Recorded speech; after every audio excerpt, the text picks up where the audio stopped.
Greetings, everybody. Glad to have you listening in today, whether you're on the radio or whether you're watching us here on your computer screen, on YouTube or Rumble. I'm Brother Dan Goodwin. Dr. Charles Hilton sitting right here. Doc, it's almost Christmas. Yes. And we get all kinds of different comments from time to time. I control the comments on YouTube because you get a lot of people that are just a little untasteful, and I just soon not put their comments on. And but there are some legitimate people who we shouldn't be celebrating Christmas and all that. And one guy wrote, and I didn't post it. I was going to, and I was going to answer him, but I didn't post it. And he said we shouldn't be celebrating Christ Mass. And I wanted to post it, and I wanted to write under it, we don't celebrate Christ Mass here.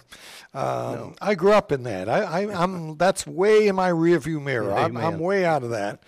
I realize the name Christmas leans towards Catholicism, Christ, and the Mass, but that's not what Christians today. It's celebrating God keeping His promise of providing a Redeemer. Yeah, a fulfillment of prophecy is what we're celebrating. About prophecy. Yeah. Are we commanded to celebrate it? No. Are we commanded not to? No. It's just like celebrating the resurrection. There's nothing wrong with that. Yep. In fact, these are tools to use to reach people.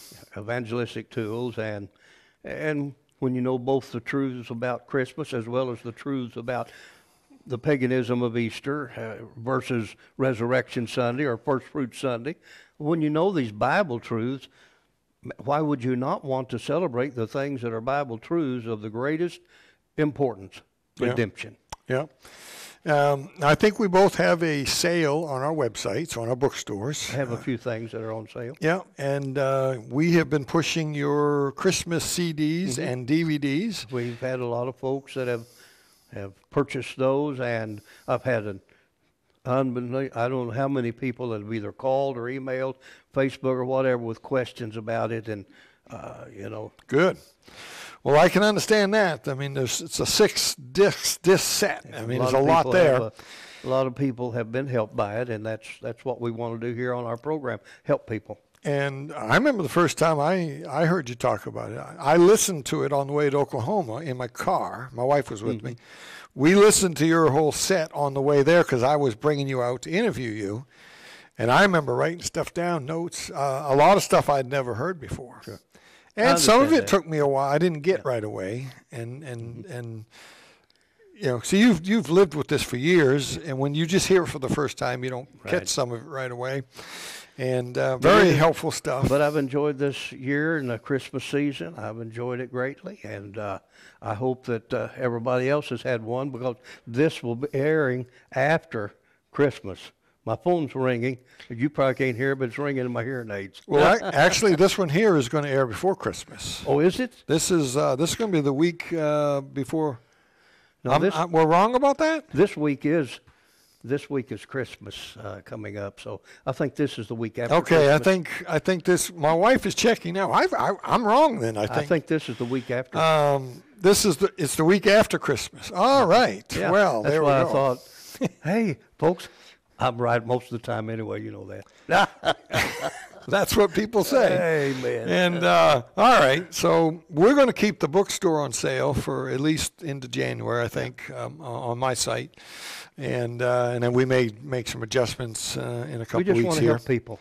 Yeah, we're not. But we just can't give everything away free, because it certainly costs us a lot to get it put together. Well, the post office doesn't give the shipping to us. We have to pay for that. Seems like you get tired. We have to pay for the ink and the paper and the folks who print our books. Yeah. And people say, I don't think you ought to be selling them books, and well, fine. When you print one, give yours away. Yeah. But we don't make much on them anyway, and we give a lot away. I do, and a lot of times when somebody has called, talked to me about a subject, I'll get their address, and I'll stick something in the mail and send it to them, because I think it might help them with what we've talked about. If I talk to someone about the Nephilim and all that, if I think they're sincere and they want to know the truth, I'll say, hey, let me send the book to you. And at my book table, when I'm out speaking at the book table, people will come up and they'll say, well, what would be the best thing? I got this, that, or the other, whatever the situation is. Usually it's about how can I try to witness to a lost loved one. And on my book table, I have a CD of a message my son preached, which when he preached it, I told him, I said, if I get saved again, I would. And when somebody comes to my book table and asks me, I just hand it to them. So if you can get them to listen to this. Yeah. All right. Well, Doc, if we were in it for the money, we'd be doing something else. Yeah, that's what I was just going to say. We wouldn't be doing this. Yeah. And Doc and I get no salary here. I know we say that quite often, but because people out there know what's going on. A lot of the big TV people that everyone knows about. And I'm not opposed to they're them flying having around a in salary. jets. They've got mansions and they're begging people to send their food money to them. And I live in a No, I don't live in a mansion. I don't even own a home anymore. Mine burnt, and I live in the church parsonage. I thought you were going to say the church parking lot. No. You got a box. They got a box out there for you. And we're going to we got to take up an offering for Doc here. He's living in the church parking lot. I mean, we're fine. We're not poor. We don't eat crumbs. God's taking care of us. Absolutely. But the TV ministry, since we started 3.5 years ago, we have not gotten a salary. No, and it's strictly viewer supported, and to this point, viewers have supported it. Yeah, and we are now coming into the next cycle, and it's not too late for you folks if you'd like to partner with us or send a last-minute gift. The bill has come due again, and I think it's due as the recording of this. There's another week. I think I got 2 weeks left, and I got to pay the big bill. So if you can help, or if maybe you haven't helped yet, or we're here. The address is up on the screen for sending a check, or you can go to the website, donate right from there, or call the 800 number and donate right from there, and they'll help you with that on the phone. Doc, we do have a story we wanted to mention on the show today, and this is a story about the Suez Canal, which is over there in Egypt, and it's in the Middle East. There, by the Red Sea. It's in relationship to the war that's going on right now. Yes. Yeah, and this is a. I hear people talk about this all the time. If anyone ever blew up the whatever they call that, where the ships go through, because it's a man-made thing. Mm-hmm. Just like the Panama Canal, it's a man-made shipping thing to get them ships through there. Into the Mediterranean, through into the sea below. In order to get that through, it passes by some pretty volatile area now. Yeah, and if anyone ever took it over or blew it up, it would shut down a lot of shipping, important shipping. Well, it's kind of like... especially oil. It's kind of like the Panama Canal. If it wasn't for that, to go all the way around the Horn of South America and to come up, it'd be an astronomical cost. And so it is over there. It's shocking that America gave that away, the Panama Canal. I don't know who the fool was that made that decision. We got a lot of them up in White House, we have a lot of those up in Congress. Anyway, but the Suez Canal is a major artery for all of part of Europe, Asia, Africa. it is an important area over there. What's happening is they're being fired upon. Yeah, because Yemen is the southern end of the Saudi Peninsula underneath Saudi Arabia. And Yemen has been taken over by the Houthis, just like Lebanon's been taken over by Hezbollah. And all of them are under the thumb and directorship of Iran. And so right now the Houthis are launching a lot of rockets out against the ships. Even this week, they hit at least twice. They hit ships. Let me just read 2 small paragraphs. This is from December 16th from Reuters. Shipping firms to avoid Suez Canal as Red Sea attacks increase. 2 major freight firms, including MSC, which is the world's biggest container shipping line. We've all seen pictures of these ships with containers on them. Huge. On Saturday, they said they would avoid the Suez Canal as the Houthi militants in Yemen stepped up their assaults on commercial vessels in the Red Sea. Yemen's Iranian-backed Houthi movement has been attacking vessels in response to the Gaza war, on a route that allows east-west trade, especially of oil, to use the Suez Canal to save the time and expense of going around Africa there, just like you said, the Panama Canal, same thing.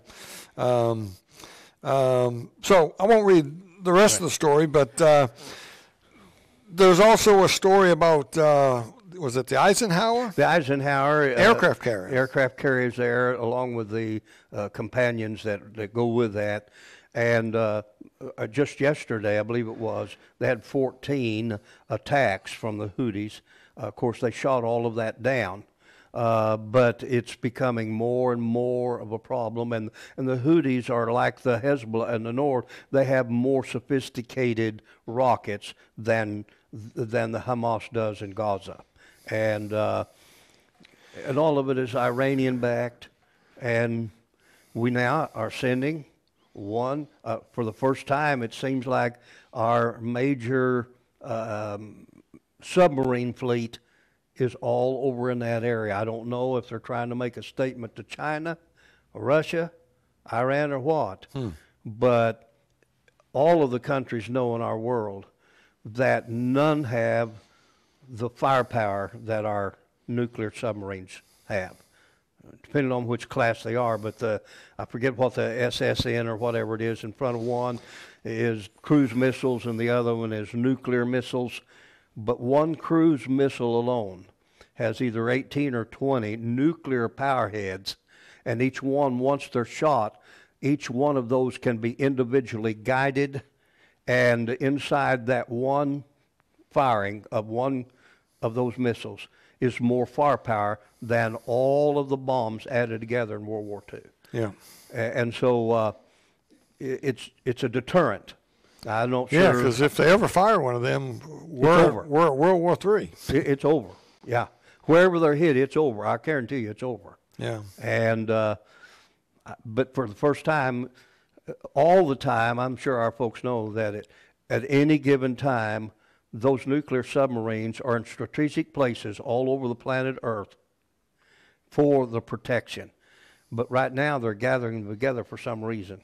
And but the Houthis are doing everything they can do to stop that flow of traffic because they don't want anything coming to Israel. Well, we know this. We know that Israel's where this is all going to happen. Oh, yes. The end times is all about Israel for the most part. Mm-hmm. And of course, the Ezekiel 38 war is pretty on obvious. the doorstep. It's pretty obvious that's being built up right now. Yeah. To anybody that's watching. Yeah. I think Psalms 83 is what we're seeing now, and every player is getting involved. It's getting interesting. Folks, it's time to realize and get up off your couch and realize we are at the end of this thing. I'm not saying it's going to end this week or this year. It could, but we're at the end of this thing. You better wake up and realize it. Things are happening so fast now. I mean, so much more we're going to talk about. In the show coming up on YouTube in the next show and on television, we're going to give our predictions or what Doc and I see coming in 2024. You're not going to want to miss that. And that's coming right up. Okay. And Doc, anything else? We got about 10 seconds. No, that's about it to close out. All right. So much more that I want to say right now. Yeah. We're trying to find something to talk about, and now we've run out of time. We can't even. Okay, folks, we'll see you next time. Keep your eyes on them skies.